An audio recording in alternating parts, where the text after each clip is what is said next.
it's Penny Black and Jill Foster here for your next PB&J card class.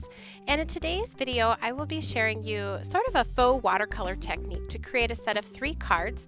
And I will be using Penny Black's brushstroke stamp, which is called Poetic, and this is a look at that beautiful stamp. And what's really fun about this technique is, although the background of these cards has some watercoloring to it, the actual leaf stamping is all done with just basic inking and stamping using a stamp positioning tool, and it's very easy and it really captures the detail of this beautiful stamp.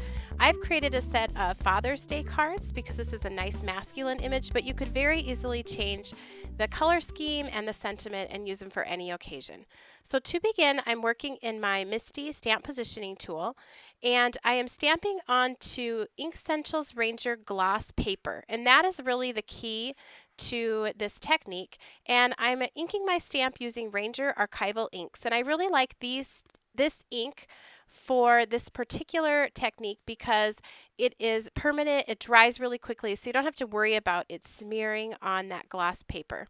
So to start off, I first stamped my image just using the color of saffron. And here's just a look, even with just one impression, at the gorgeous detail that you get. A person could honestly just stop there and have a beautiful card. But I like to just keep adding a little bit more depth. So I've stamped that again with that saffron ink a second time just to darken it up a little bit.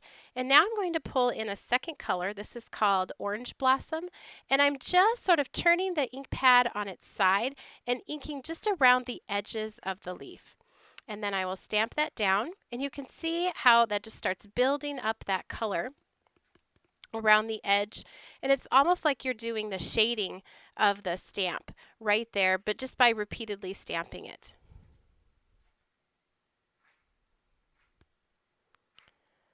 And I just keep adding that till I'm happy with the look.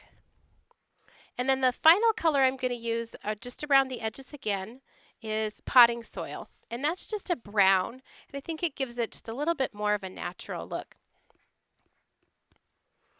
And I'll ink that up just a couple of times around the very, very outside edge of the stamp. And then I'm done, and I just wanted to give you a look at all of the beautiful texture and almost it looks like shading that's already built right into that detailed stamp. So I went ahead and I'm doing this sort of assembly line style. I'm going to make 3 different color variations. So I cleaned my stamp, and now I am doing a sort of a red version. So the first color I used was Rose Madder. And all of these are the Ranger archival inks. And I will have a complete list of all the supplies, including each ink color used on each separate color of leaf. So that'll all be listed at the very end of the video. Now I've added some Carnation Red. And these second and third colors I'm doing just around the outer edge of the stamp. Now I also did try this with my Memento inks, and it did work. They just took a little bit longer to dry. So if you're more patient than me in handling the piece and like can let them sit overnight or use your heat tool and also let them sit for a while, those inks will work too.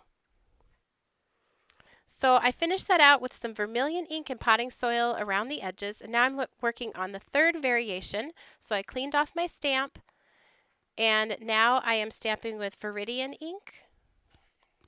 And I also will add Aquamarine and Forget Me Not around the edges. And it is so fun to just watch this image come to life as you add the shading and the different stamping, but just see the beautiful detail that is etched into this stamp. Oftentimes these brushstroke stamps, what we do is stamp them in a water-soluble ink and then blend that out using water and a paintbrush. But this technique allows you to keep the detail that is a part of the stamp. These stamps also work really beautifully with VersaFine inks. With those, though, I recommend stamping them just onto regular cardstock, not a gloss paper. Now for this one, before I added the color around the outer edges, I did use just a dry paper towel to sort of pat out the ink that was on the center of the stamp. So if you keep re-stamping that, some of the first original color stays there. If you keep building and building up the color, you will lose a little bit of the detail. So you can sort of clean just the center of the stamp off as you go. Now to give the rest of the panel a watercolor look, I am going to go in and paint with my Sakura Koi Field Sketch Box. I'm just using one color of brown here. And you have to remember though, this is gloss cardstock. So this is not typically the type of paper that I would use to paint with watercolors, but it actually gives a really fun artsy look. You just have to accept that you're basically working with puddles because it's a fairly non-porous surface that you're painting on with water.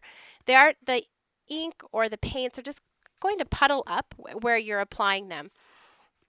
And it gives a very loose flowing look as you go. Surprisingly, these do dry pretty easily just using your heat gun, and you can go back in and build up more color. It's also very forgiving because it is sitting on top of that glossy surface. You can go back with just a wet paintbrush and sort of re-wet and move around the colors. So I used, especially when I wanted it to have darker areas really close to the leaf here, I would use almost a pouncing motion with my brush in order to sort of puddle up that color of ink right up next to the edge of the leaf. I went ahead and dried that with my heat gun, and now I'm just going back very close in a few spots and adding even more dark color. And you will see later on in the video, I'll even go back and add another layer. After I have inked and stamped my background, I just decided I really liked that extra dark look right up next to the edge of the leaf, giving it a shadow and some dimension to this card that's pretty much all one layer. So I dried that with the heat gun. And now I'm just adding some splatters. I used a green, one of the green colors of my watercolors. I just dipped my brush with some water in there, and I'm just splattering it onto the background and over the leaf. Now to stamp my backgrounds, I'm using 3 different sets from Penny Black: Footnotes, Life Journals, and the Time Slapstick Cling Stamp. And these are 3 of my very favorites for adding sort of a tone-on-tone or vintage look to the background. So for this card, I'm using the Footnotes, and I'm inking it with Memento Peanut Brittle ink. And I'm sorry I'm off camera a little bit there, but I'm just putting the ink pad directly onto the stamp, and then I'm using a dry paper towel to sort of pounce right on top of the stamp to remove some of the ink so I don't get a total solid impression to cover the background. I like that there's areas of light and areas of dark, almost making it look as if this leaf was painted on a piece of old typing paper or from an old book. And I'll just add one more impression here right up at the top. Now I did make sure that that was completely dry, so I just put my heat tool on it to make sure it was dry and it didn't smear. And now I'm using a sponge ink blending tool and that same Memento ink in the color of Peanut Brittle to add some inking to the background. Now because this is gloss paper, it's not quite as easy to sort of rub your sponge right on top. So I do use some of a pouncing motion, very light pouncing motion to apply some of the ink. And that's what I'm doing here with the color of Potting Soil Archival ink. And I picked these 2 particular colors just because I like the color, not due to any certain property of that style of ink. I was just going based off what colors I like together. So once I did that, like I mentioned before, I did decide I wanted to just add even more darker shadowing around the leaf. And I'm just doing that with those Sakura Koi Field Sketch Box watercolors, letting it puddle up right up near the edge, and then sometimes kind of pulling that out towards the edge or towards the edges of the card. And due to the surface of the paper, you just have to accept that it's just going to have that really artsy, flowing, puddled look.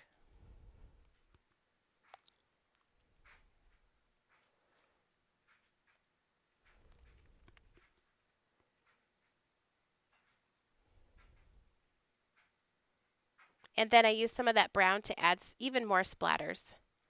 Now to finish up things on the panel, I wanted to tie in the background of the card to that same watercolored artsy look that was around the edge of the leaf. So I'm just using that same technique of sort of letting the ink puddle up around the edges to apply that to the outer perimeter of the card. And to finish this off, I die cut a sentiment and also stamped a sentiment and added some sequins and a couple of self-adhesive pearls.